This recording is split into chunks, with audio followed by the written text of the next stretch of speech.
اللہ کے تمام دوستوں کو نازیہ نور احسان باہو کی طرف سے آج کے پروگرام میں حق اللہ بسم اللہ۔ جیسا کہ آپ جانتے ہیں، ہم نے فقر کے حوالے سے ایک طویل سیریز کا آغاز کیا، اور اب جب کہ ہم اسے وائنڈ اپ کرنے جا رہے ہیں تو پھر ہم نے، چونکہ مرد و زن کے بغیر جس طرح کائنات کے رنگ مکمل نہیں ہوتے، اس طرح فقر کے خانے کے بھی رنگ مکمل نہیں ہوتے، تو ہم نے فقر تصوف کے خانے میں خواتین کے کردار کو کھولنے کی اور سمجھنے کی کوشش کی۔ میں نے اس کو قرآنی استدلال کی روشنی میں کھولا، روح کے کانسیپٹ کو، اور وحی اور القاء اور الہام، ان سب چیزوں کو قرآنی استدلال کی روشنی میں آپ کے سامنے بیان کیا اور عملی مثالوں سے وضاحت کی۔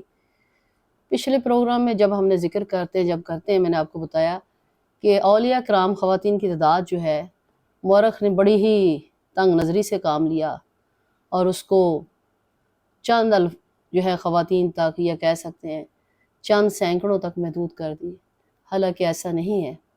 جیسے میں نے پہلے بھی آپ سے بڑی ایک مؤدبانہ گزارش کی تھی کہ تھوڑی سی وسعت نظری پیدا کیجئے کہ جس طرح 1,24,000 انبیاء کرام گزرے ہیں، تو آپ کا کیا خیال ہے کہ ان کی والدہ محترمہ جو ہیں کیا وہ فقر سے، تصوف سے، یا کسی ولی سے خانے میں کم ہوں گی؟ کیا وہ کسی ولیہ سے کم ان کا درجہ ہوگا؟ ہرگز نہیں۔ اس لیے خواتین صوفیہ کی تعداد فقر کے خانے میں لاکھوں کی تعداد میں ہے۔ یہ الگ بات ہے کہ جس طرح ہم بہت سارے انبیاء کرام کے نام نہیں جانتے، سیدھا سیدھا انبیاء کرام کے نام جانتے ہیں، اسی طرح بھی خواتین کے وہی نام منظر عام پر آئے جو کہ پھر الہامی کتابوں میں یا صحیفوں کی شکل میں ہمارے سامنے ہے۔ اس میں جب میں نے عظیم ترین ماؤں کا ذکر کیا، لائف پارٹنر کے طور پہ ذکر کیا، پچھلے پروگرام کے میں ان جو ہیں بے مثل بیٹیوں کا ذکر کیا جن کا کائنات میں کہہ سکتے ہیں کہ کوئی اور جو ہے اس کا الٹرنیٹیو نہیں ہے، تو آج ذکر کریں گے جہاں میں نے حضرت عیسیٰ کی والدہ بی بی مریم کا ذکر کیا، حضرت اسماعیل کی والدہ حضرت ہاجرہ کا ذکر کیا، وہاں یہ کیسے ہو سکتا ہے کہ جب میں سب کا ذکر کروں تو تاجدار انبیاء جو کہ وجہ کائنات ہیں، ان کی والدہ محترمہ حضرت بی بی آمنہ کا ذکر نہ کروں؟ تو ان کے بغیر جو ہے یہ فقر کا تذکرہ نامکمل ہے۔ تو جب بھی فقر کے خانے میں بلند عظمت والی خواتین کا ذکر کریں تو براہ کرم مورخین، علماء، لکھنے والے جہاں دوسرے اولیاء کرام کی، ان کے والدہ کے بلند ترین مراتب کا ذکر کرتے ہیں، جہاں وہ شیخ عبدالقادر جیلانی رحمۃ اللہ، سلطان باہو کی والدہ اور دیگر جو ہے ان کے ذکر کرتے ہیں ان صوفیہ کرام کا، تو براہ کرم تو حضرت آمنہ کو نہ بھولیں۔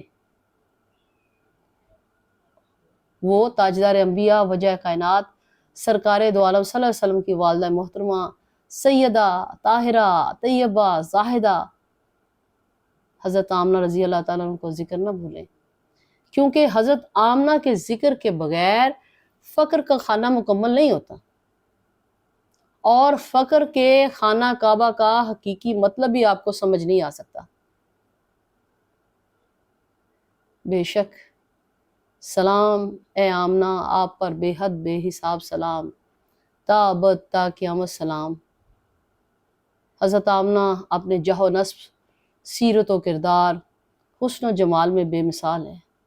حضرت سیدہ آمنہ بنت وہب کو مزید خراج عقیدت پیش کرتے ہوئے کہتے ہیں کہ آپ نہایت پارسا، عزت و وقار اور قریش کی تمام عورتوں میں سب سے ممتاز ہیں۔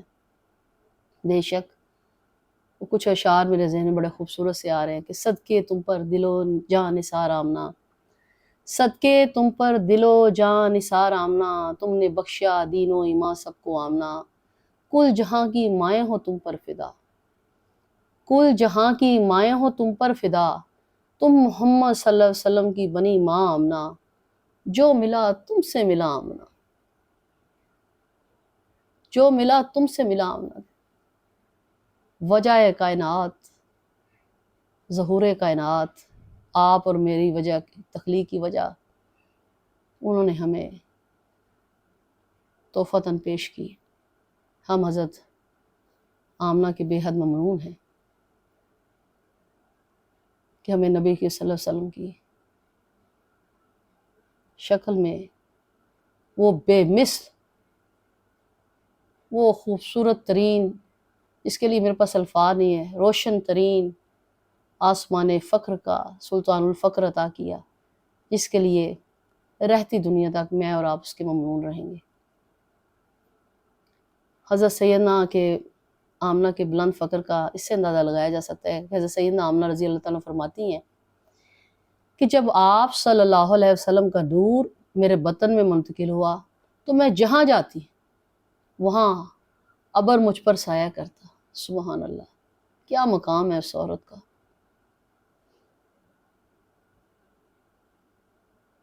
کہ جہاں وہ کہتے ہیں جاتی وہاں ابر مجھ پر سایہ کرتا۔ بکریاں چرانے جاتی تو بکریاں ادب احترام کے طور وہ کہتے ہیں میرے پیچھے چلتی ہیں، آگے نہیں چلتی تھی۔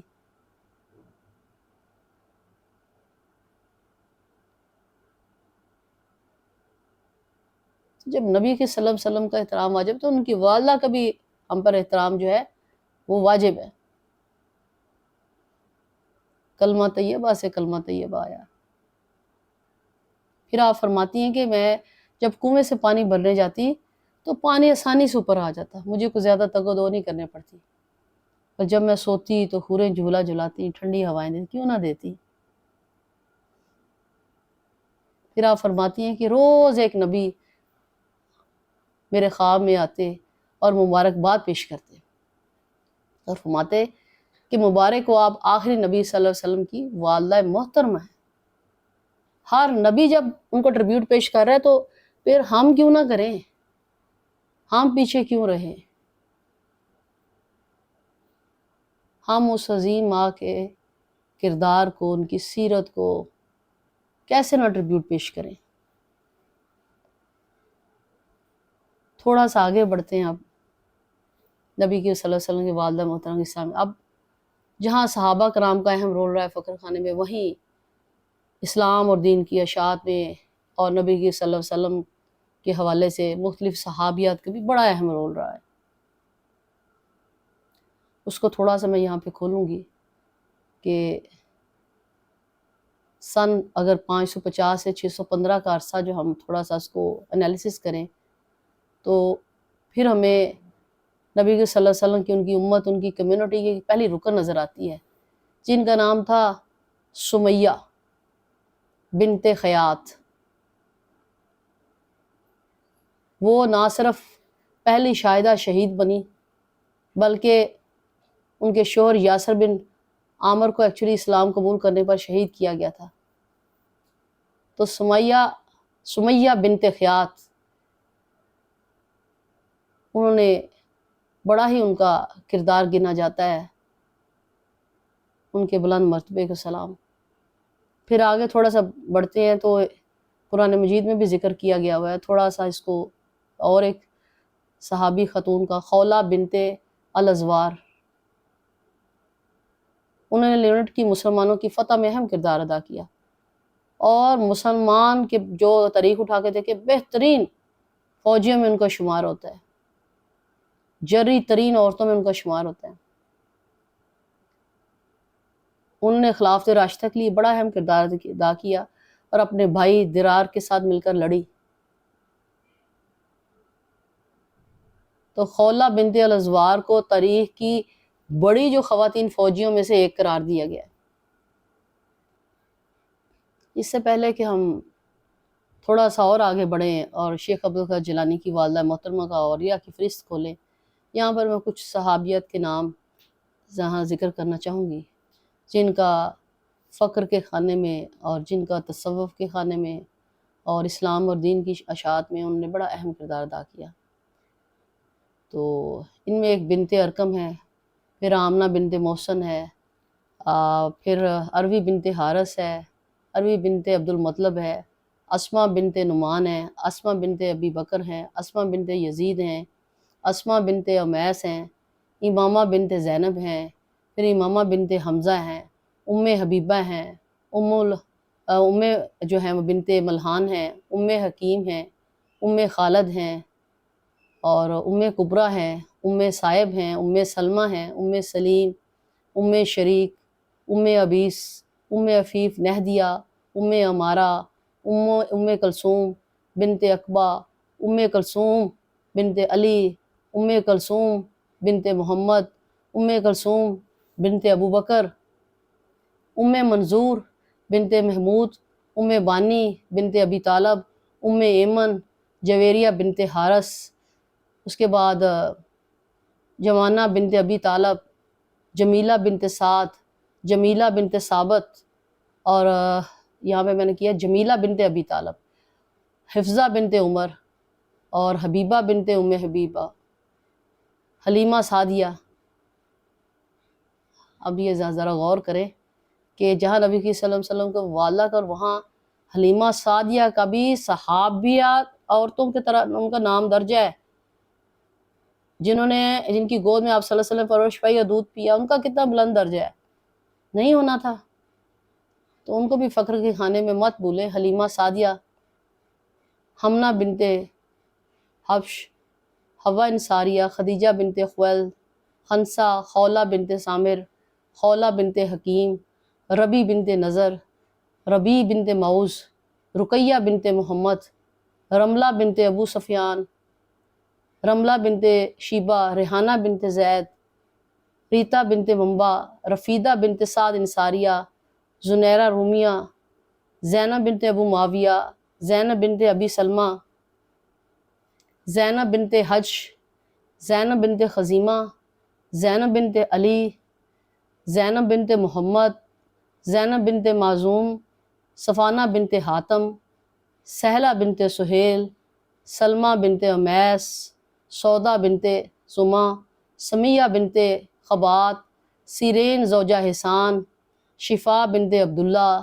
صفیہ بنت عبد المطلب، صفیہ بنت اخطب، عائشہ بنت ابی بکر، فاطمہ بنت اسد، فاطمہ بنت حزام، فاطمہ بنت خطاب، اور فاطمہ الزہرا رضی اللہ تعالیٰ عنہ۔ تو یہ میں نے کچھ کی اور جو ہے ایک طویل فہرست ہے، لیکن میں نے چیتا جو ہے نا وہ صحابیات کے نام جو ہے ریسرچ اور تحقیق کے بعد آپ کے سامنے جو ہے پیش کیے۔ تو اب اسی سلسلے کو تھوڑا سا اور آگے بڑھاتے ہیں، اور اب ہم آتے ہیں موجودہ دور کی طرف صحابیات کے بعد۔ تو شیخ عبد القادر جیلانی رحمۃ اللہ علیہ، جو کہ جس طرح نبی کی صلی اللہ علیہ وسلم کا انبیاء میں مقام ہے، اس طرح شیخ عبد القادر جیلانی رحمۃ اللہ کے تمام اولیاء کرام کے اوپر سردار ہیں۔ آپ تمام اولیاء کے اوپر بادشاہ مقرر ہے، ایڈمنسٹریشن ہے نا سلسلہ، ظاہر ایک سینٹرل جو ہے ایڈمن پاور ہوتی ہے، پھر آگے سے پاور جو ڈسٹریبیوشن ہوتی ہیں۔ تو یہاں میں ذکر کروں گی والدہ حضرت شیخ عبد القادر جیلانی رحمۃ اللہ علیہ، حضرت ام الخیر رضی اللہ تعالیٰ عنہ کو، جو کہ زوجہ ابو صالح موسیٰ علیہ ثانی تھی۔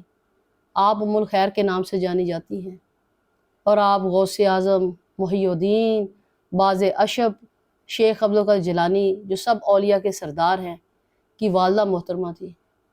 آپ کا شمار اپنے دور کی انتہائی بلند صوفیہ اور ولیہ میں ہوتا ہے، بے شک کیوں نہ ہو، یہ آپ جانتے ہیں، اس کی وجہ بھی جانتے ہیں کہ آپ یہ جو میں یہاں نہ صرف یہ کہ ان کے بطن سے آپ سمجھتے ہیں ان کا ماں کے کھانے سے تو ہے ہی ان کا درجہ، لیکن یہ کہ جس طرح سلیکشن ہوتی ہے انبیاء کرام کی، پھر اولیاء کرام کی، یقیناً مالک نے بہت ساری خواتین میں سے کچھ خواتین کو چنا،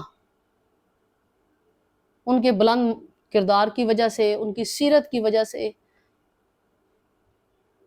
ان کی جو مالک نے انہیں اتنی سمجھ بوجھ، اتنی اہلیت جو ہے وہ دی ان خواتین کو کہ وہ نبیوں اور ولیوں کی پھر پرورش کر سکیں، اور شجر طیبہ کے مزید جو ہے وہ شجر لگا سکیں۔ تو حضرت ام الخیر شیخ عبد القادر جیلانی رحمۃ اللہ کی والدہ محترمہ نے جس کٹھن اور راست بازی سے تربیت کی، وہ کسی گواہی کی محتاج نہیں۔ ام الخیر آپ اپنے زمانے کی بے مثل ولیہ تھی، انتہائی بلند مقام پر فائز تھی۔ تھوڑا سا اور آگے بڑھے، پھر ذکر آتا ہے حضرت رابعہ بصری کا۔ کون نہیں جانتا حضرت رابعہ بصری کو؟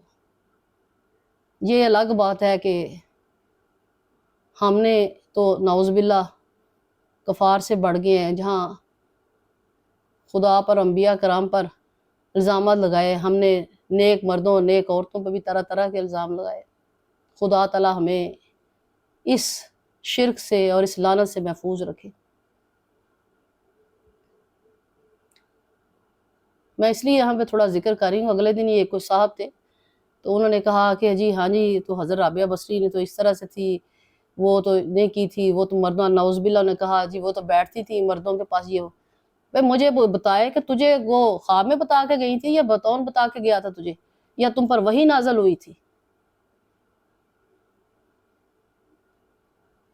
یہی بات ہے کہ ہم لوگ پھر وہ ان لوگوں میں سے ہو جاتے ہیں جب ہم اللہ کے دوستوں کی نفی کرتے ہیں اور ان پر ان کی تضحیق کرتے ہیں۔ یاد رکھیے یہ بات، کوئی شخص صدیوں کی عبادت ریاضت کر لے لیکن جب وہ اللہ کے دوستوں کی، اللہ اپنے تو معافی کر دے لیکن اپنے دوستوں کے، چاہے وہ مرد ہے چاہے وہ عورت ہے، جن کی تضحیق کرے اور ان پر الزامات بغیر ثبوت کے تہمت لگائے تو وہ گمراہی اور ایسی وہ گھڑے میں پھینک دیا جاتا ہے کہ جہاں اسے کبھی نجات نہیں ہوتی۔ لہٰذا سوچ سمجھ کے جو ہے نا وہ اپنے الفاظ منہ سے نکالیں، کیونکہ منہ سے نکلے ہوئے الفاظ اور کمان سے نکلا ہوا تیر واپس نہیں آتا، بس پھر وہ اپنا کام کرتا ہی رہتا ہے۔ تو یہاں حضرت رابعہ بصری رحمۃ اللہ کا ذکر آتا ہے کہ بلا شبہ آپ نور الہی کا بہترین مظہر ہیں۔ حضرت رابعہ بصری کا اسلامی تاریخ میں ایک اہم اور نمایاں صوفیہ کے طور پہ نام رقم ہے۔ وہ ایک انتہائی بلند درجے پر فائز تھی۔ سلطان بہو رحمۃ اللہ علیہ نے، سلطان العارفین نے، سلطان العاشقین نے اپنی تصانیف میں حضرت رابعہ بصری کا کافی تذکرہ کیا، اور بہت سارے جو ہے فقر کے خانے میں بلند ترین جتنے صوفی گزرے ان میں انہوں نے بھی اس کا ذکر کیا ہے۔ جلال الدین رومی نے بھی اپنی کتاب میں آگے جا کے خیر النساء، فخر النساء میں رابعہ بصری کے حوالے سے بیان کیا ہے، ان کے بلند ترین مرتبے کا ذکر کیا ہے۔ بصرہ کی رابعہ نے ذات کا معراج حاصل کیا، ذات کا دیدار حاصل کیا اور فقر کا سب سے بلند مرتبہ حاصل کر لیا بغیر کسی وسیلے کے۔ یہ عین الفقر میں درج ہے، ان اللہ علی کل شیء قدیر ذالک علی اللہ یسیر۔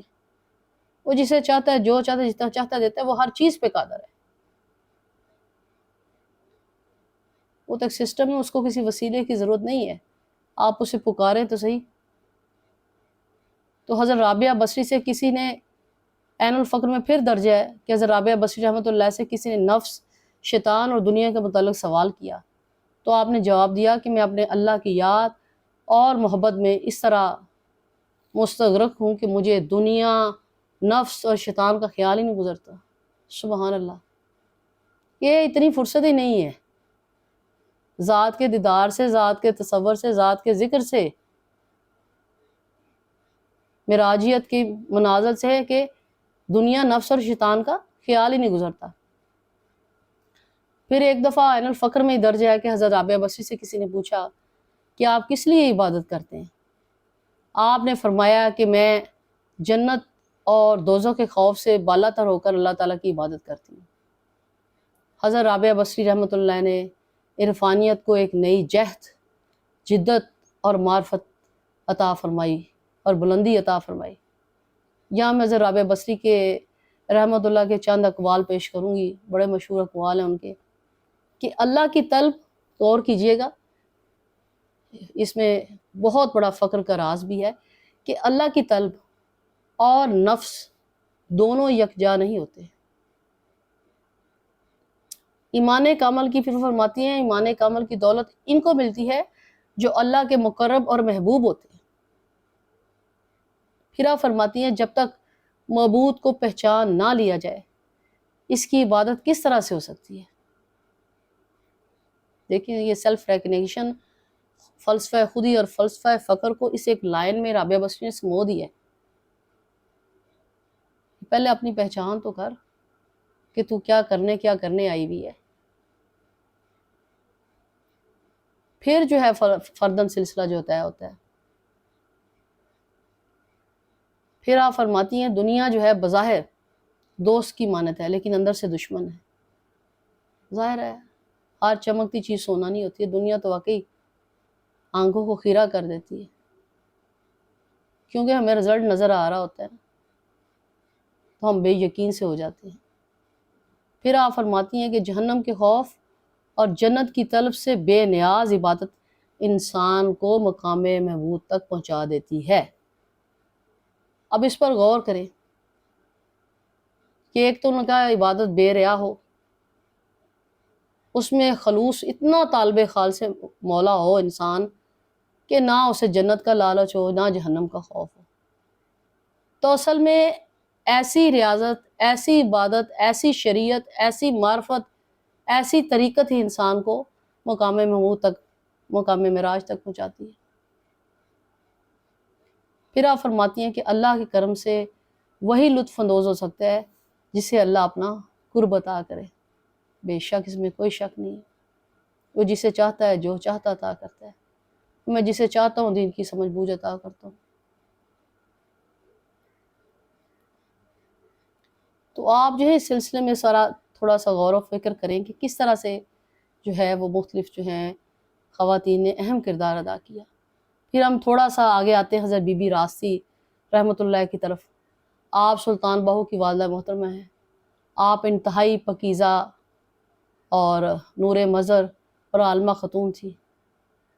جب آپ روزمرہ کی مصروفیات سے فارغ ہوتی تو نماز اور اذکار میں مشغول ہو جاتی۔